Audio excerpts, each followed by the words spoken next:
Phone की घंटी तो सुनी मगर आलस की वजह से रजाई में ही लेटी रही। उसके पति राहुल को आखिर उठना ही पड़ा। दूसरे कमरे में पड़े फोन की घंटी बजती ही जा रही थी। इतनी सुबह कौन हो सकता है जो सोने भी नहीं देता। इसी चिड़चिड़ाहट में उसने फोन उठाया। हेलो, कौन? तभी दूसरी तरफ से आवाज़ सुन सारी नींद खुल गई। नमस्ते पापा। बेटा, बहुत दिनों से तुम्हें मिले नहीं। हम दोनों 11 बजे की गाड़ी से आ रहे हैं। दोपहर का खाना साथ में खाकर हम 4 बजे की गाड़ी वापस लौट जाएंगे। ठीक है? हाँ पापा, मैं स्टेशन पर आपको लेने आ जाऊंगा। गाइस, अगर मेरी चैनल को आपने अभी तक सब्सक्राइब नहीं किया तो प्लीज़ मेरे चैनल को सब्सक्राइब ज़रूर करें। फ़ोन रखकर वापस कमरे में आकर उसने रचना को बताया कि मम्मी पापा 11 बजे की गाड़ी से आ रहे हैं और दोपहर का खाना हमारे साथ ही खाएंगे। रजाई में घुसी रचना का पारा एकदम 7वें आसमान पर चढ़ गया। कोई इतवार को भी सोने नहीं देता। अब सबके लिए खाना बनाओ, पूरी नौकरानी बना दिया है। गुस्से से उठी और बाथरूम में घुस गई।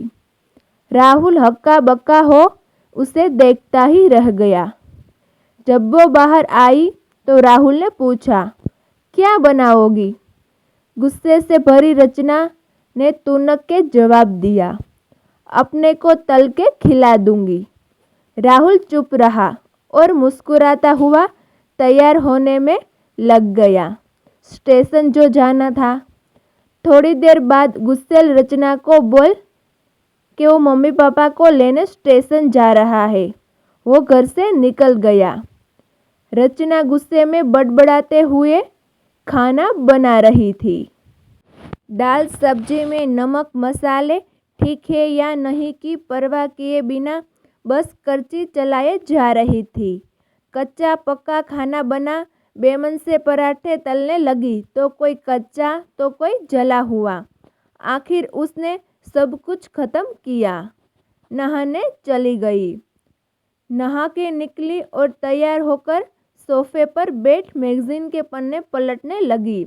उसके मन में तो बस यह चल रहा था कि सारा संडे खराब कर दिया। बस अब तो आए, खाए और वापस जाए। थोड़ी देर में घर की घंटी बजी तो बड़े बेमन से उठी और दरवाज़ा खोला। दरवाज़ा खुलते ही उसकी आंख हैरान से फटी ही फटी रह गई और मुंह से एक शब्द भी नहीं निकल सका। सामने राहुल के नहीं, उसके अपने मम्मी पापा खड़े थे जिन्हें राहुल स्टेशन ले आया था। मम्मी ने आगे बढ़कर उसे झिंझोड़ा। अरे क्या हुआ? इतने हैरान परेशान क्यों लग रही है? क्या राहुल ने बताया नहीं कि हम आ रहे हैं? जैसे मानो रचना के नींद टूटी हो। नहीं मम्मी, इन्होंने तो बताया था पर चलो आप अंदर तो आओ। राहुल तो अपनी मुस्कुराहट रोक नहीं पा रहा। कुछ देर इधर उधर की बातें करने में बीत गया। थोड़ी देर बाद पापा ने कहा, रचना गप्पे ही मारती रहोगी या कुछ खिलाओगी भी? यह सुन रचना को मानो सांप सूंघ गया हो। क्या करती बेचारी को अपने हाथों से ही बनाए अधपके और जले हुए खाने को परोसना पड़ा।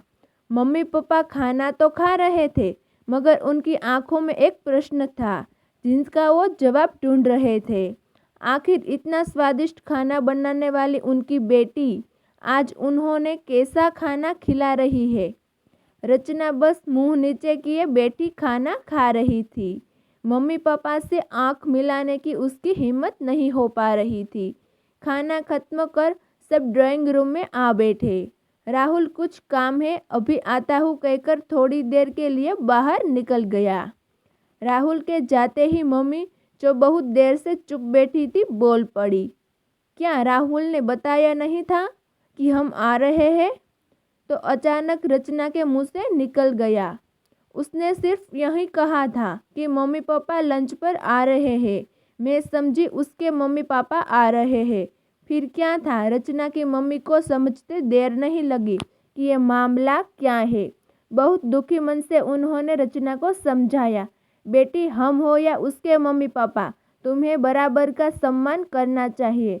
मम्मी पापा क्या, कोई भी घर आए तो खुशी खुशी अपनी हैसियत के मुताबिक उसकी सेवा करो। बेटी, जितना किसी को सम्मान दोगी उतना तुम्हें प्यार और इज्जत मिलेगी। जैसे राहुल हमारी इज्जत करता है उसी तरह तुम्हें भी उसके माता पिता और संबंधियों की इज्जत करनी चाहिए। रिश्ता कोई भी हो, हमारा या उसका, कभी फर्क नहीं करना। रचना की आंखों में आंसू आ गए और अपने को शर्मिंदा महसूस कर उसने मम्मी को वचन दिया कि आज के बाद फिर ऐसा कभी नहीं होगा। Please subscribe my channel.